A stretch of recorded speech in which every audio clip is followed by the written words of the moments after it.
Hello, everybody. This is Mike Schmitt, NCHC Director of Officiating, for our first segment of Mic'd Up with Mike. What we're going to do with the segments of Mic'd Up with Mike is, on a monthly basis, go into the background of calls that are made and sometimes calls that are not made in the NCHC games.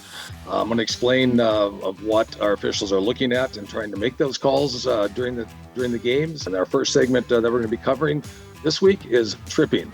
The definition of tripping sounds pretty easy and straightforward in the NCAA rule book. However, tripping is not that easy to define in a lot of cases. Where it happens on the ice, we look at those defined scoring areas in the slot. If we have a tripping that happens in those areas, definitely the red flags are going to start going up, and it's going to pique your interest as an official about what's happening after that trip, such as did the player lose possession of the puck? Did it go directly to the opposing player?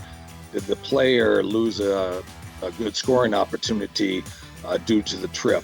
Right, on the first clip that we're going to show you, this is a tripping play that happens between the University of North Dakota and University of Minnesota. And as you can see, it's a pretty straightforward trip where the Minnesota player stick goes into the right skate of the UND player, causing the UND player to go down, and the puck goes directly to the University of Minnesota player, thus causing a straight turnover of possession. In this clip, we're going to see another, what I label as an obvious tripping between Bowling Green and Western Michigan. As you can see, the Western Michigan player is in front of the net.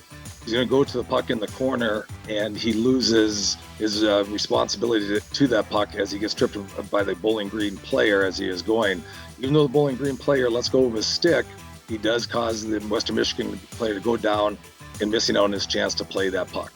The next clip comes from the University of North Dakota and University of Minnesota game, where, as I said with the rule itself, it doesn't have to be the stick that trips the player, it can be the body. And as you can see here, the University of North Dakota player leaves his feet, causing the University of Minnesota player to trip.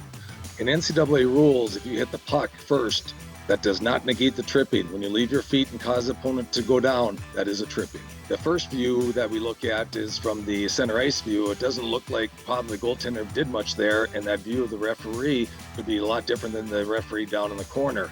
But then when you look at the reverse angle from behind the net, you see the goaltender sticking out the stick, tripping the Miami player as he goes behind the net, losing the puck and losing possession of the puck in a good scoring opportunity. If you look at this clip here, the first clip that we're seeing from the side view, it really doesn't look like the dark player does anything, maybe gives a little hip check to the Miami player, and that's about it. But when you look from the reverse angle from behind, you look at that dark player at the very end, sticks his leg out, thus causing the Miami player to go down. And that would be something that, again, from the referee on the left side of the ice, the left side of the goaltender from Miami might not catch that. As you can see, he did not, but the down referee did. So again, judgment comes into play on every call, and in this one, it definitely did. Thank you for joining us for our first segment of Mic'd Up with Mike. Hope you enjoyed this segment, and I hope you learned something about tripping and officiating itself.